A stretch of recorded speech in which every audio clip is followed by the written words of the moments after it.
അടുത്ത 4 വർഷത്തിനുള്ളിൽ അമേരിക്കയിൽ $500 ബില്യൺ നിക്ഷേപിക്കാനുള്ള പദ്ധതികൾ പ്രഖ്യാപിച്ച് ആഗോള ടെക് ഭീമനായ ആപ്പിൾ രാജ്യത്തൊരു സുപ്രധാന ആർട്ടിഫിഷ്യൽ ഇന്റലിജൻസ് സെർവർ സൗകര്യം നിർമ്മിക്കുന്നതിനും രാജ്യവ്യാപകമായ ഏകദേശം 20,000 പുതിയ ഗവേഷണ വികസന ജോലികൾ ഉണ്ടാക്കുന്നതിലും ഉൾപ്പെടെ കമ്പനിയുടെ പുതിയ പരിഗണനകളുണ്ട്. ടെക്സാസിലാവും പുതിയ AI സെർവർ ഒരുങ്ങുക.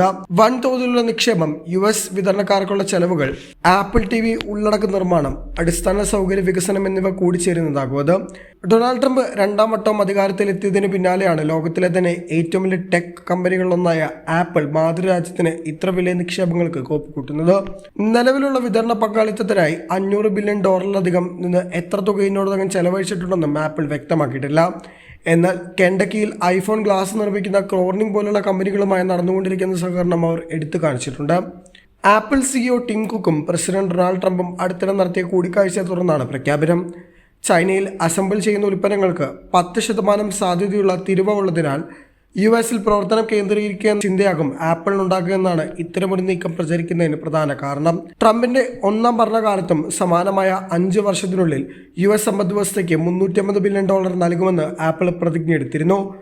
2018 ആപ്പിൾ നിക്ഷേപം പ്രഖ്യാപിച്ചത്. ആപ്പിളിന്റെ ഏറ്റവും പുതിയ പ്രഖ്യാപനത്തെ തുടർന്ന് പ്രീ മാർക്കറ്റ് ട്രേഡിംഗിൽ ഓഹരികൾ ഇടിവ് രേഖപ്പെടുത്തി.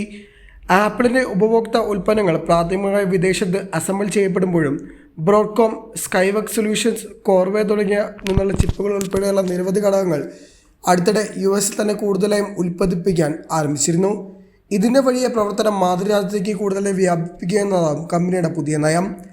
AI സെർവറുകൾ കൂട്ടിച്ചേർക്കുന്നതിനായി സമ്മത്സരിച്ചിരിക്കുന്ന ടെക്സാസിലെ ഹൂസ്റ്റൺ 2,50,000 ചതുരശ്ര അടി വിസ്തീർണമുള്ള ഒരു പുതിയ ഫാക്ടറിയിൽ ഫോക്കസ്കോണുമായി സഹകരിക്കാനുള്ള പദ്ധതിയും ആപ്പിൾ വെളിപ്പെടുത്തിയിട്ടുണ്ട്. ഇതോടെ ആപ്പിൾ ഇന്ത്യയിലേക്ക് കൂടുതലായി പ്രവർത്തനം വ്യാപിപ്പിക്കാനുള്ള പദ്ധതികൾ ഉപേക്ഷിച്ചെന്ന ചോദ്യവും ഉയരുന്നുണ്ട്. ഇതിൽ ആപ്പിൾ പ്രതികരണമൊന്നും നടത്തിയിട്ടില്ല.